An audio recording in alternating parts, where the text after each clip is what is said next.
Selamat petang, salam sejahtera. Terima kasih karena bersama dengan saya di Nazilin Unity Channel. Petang ini saya dikejutkan dengan satu message tular daripada rakan-rakan mengatakan bahwa pemfitnah istri Perdana Menteri Malaysia yang ke-10, yaitu Datuk Seri Anwar Ibrahim, istrinya yaitu Dr. Wan Aziza, dikatakan akan menerima hukuman penjara 1,000 tahun.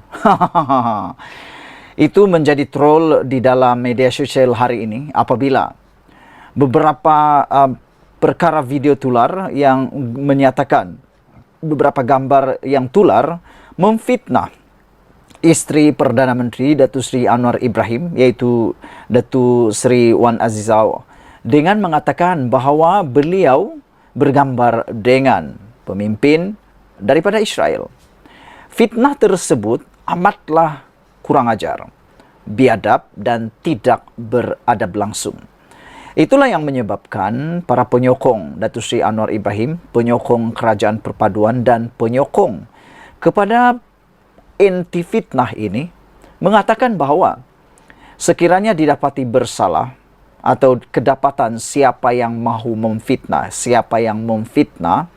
istri Perdana Menteri Datuk Seri Anwar Ibrahim ini patut dipenjarakan 1,000 tahun. Kata mereka, ini menurut para netizen dan penganalisis politik, mereka kata, kalau tidak ada tindakan yang tegas, ini akan menyebabkan mereka akan terus berleluasa memfitnah dan memfitnah, sehingga mereka lupa bahawa perbuatan fitnah itu satu dosa yang besar. Di dunia ini tidak ada perkara menghalalkan cara.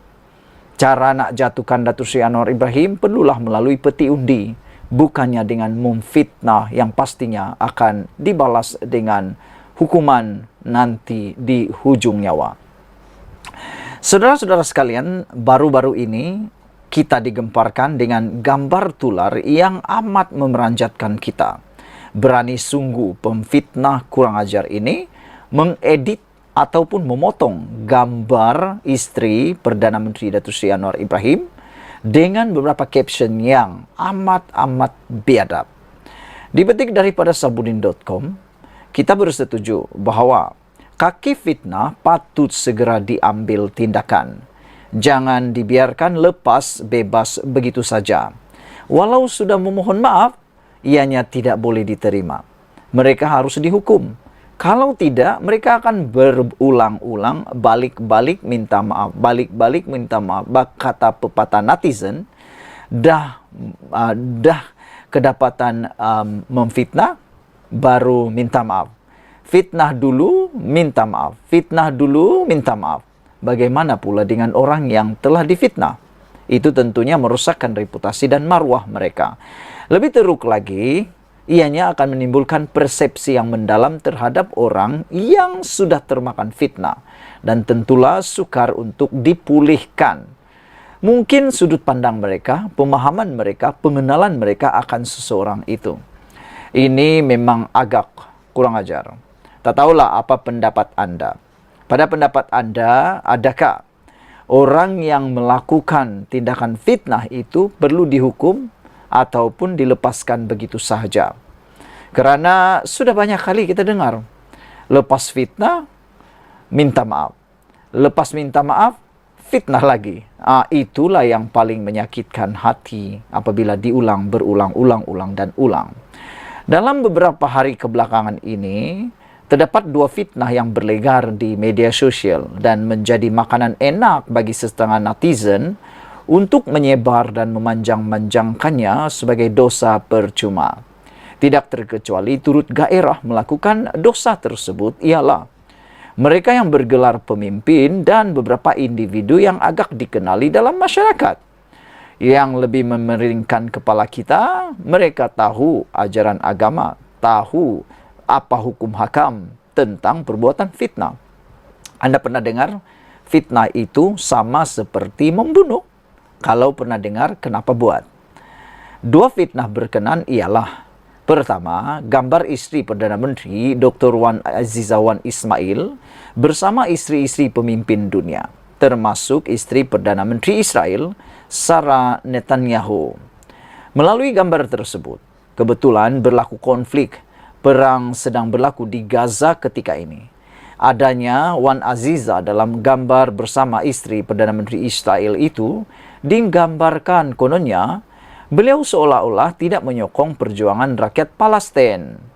Sehingga ada netizen menulis, kenapa Wan Aziza tidak mengelak untuk bergambar dengan Sarah Netanyahu itu?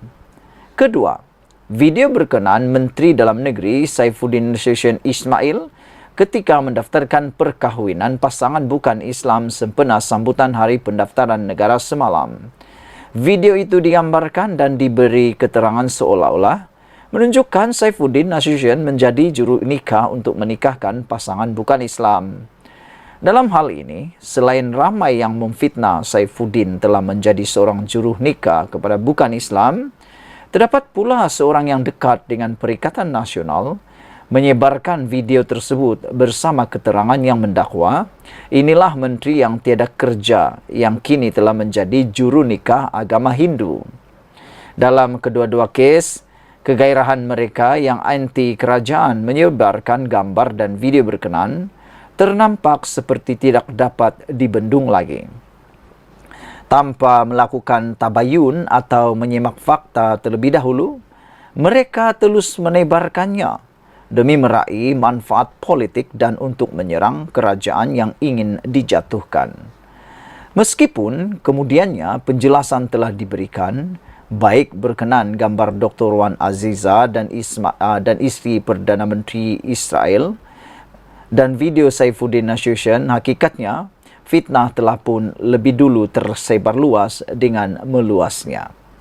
Berkaitan gambar Dr. Wan Aziza, ia dijelaskan bahwa ia adalah gambar ketika istri-istri ketua kerajaan diraikan oleh istri Presiden Amerika Serikat sewaktu sidang UNGA PBB pada 21 September lalu. Ketika gambar itu diambil, konflik perang di Gaza belum lagi meletus dan dengan itu mengaitkannya seperti istri Perdana Menteri tidak sensitif dengan konflik di Palestin adalah satu fitnah yang terang lagi nyata. Begitu juga dengan video Saifuddin mendaftarkan pasangan perkawinan bukan Islam. Selain ia bukanlah ritual agama dan tidak menjadi juru nikah, beliau selaku Menteri Dalam Negeri sebenarnya memang diberi kuasa berbuat demikian. Selain penjelasan dan ada laporan polis turut dibuat, agak menyedihkan kerana mereka yang menyebarkan fitnah berhubung kedua-dua kes langsung tidak diambil tindakan. Fitnah itu juga meskipun setelah diberikan penjelasan selain tidak memadam hantaran mereka, juga tidak meminta maaf atas kesalahan dan dosa yang telah dilakukan. Dengan itu, ada kemungkinan di lain masa mereka akan terus menyebarkan perkara-perkara tidak sahih dan menyebarkan fitnah, bahkan tidak menimbulkan ketakutan kepada sesiapa juga untuk melakukan hal yang sama. Akhirnya, apa jadi dengan negara ini? Dalam hal ini sudah sampai masanya untuk pihak kerajaan, khususnya PDRM dan SKMM untuk segera bertindak tegas terhadap mereka yang mempunyai kegemaran melakukan fitnah di media sosial itu. Lagipun, selain dua kes di atas, sebelum ini banyak juga fitnah-fitnah lain turut bertebaran. Tidak kira Waima selepas penjelasan diberikan sekalipun, kes tidak patut dianggap sudah selesai. Mereka yang sebelum ini telah menyebarkan fitnah mesti diambil tindakan tegas. Tangkap, siasat, kemudian dakwalah mereka yang terbabit mengikut pelbagai peruntukan undang-undang sedia ada. 2-3 kali kena tangkap, disiasat dan didakwa di mahkamah. Percayalah, pasti taubat mereka untuk terus jadi jahat. Dipetik daripada sabudin.com. Sekian dulu untuk kali ini. Jangan lupa tinggalkan komen Anda. Sila tekan butang subscribe. Malaysia kita punya, kita jaga sama-sama. Cintai Malaysiaku. Kita jumpa lagi. Bye-bye.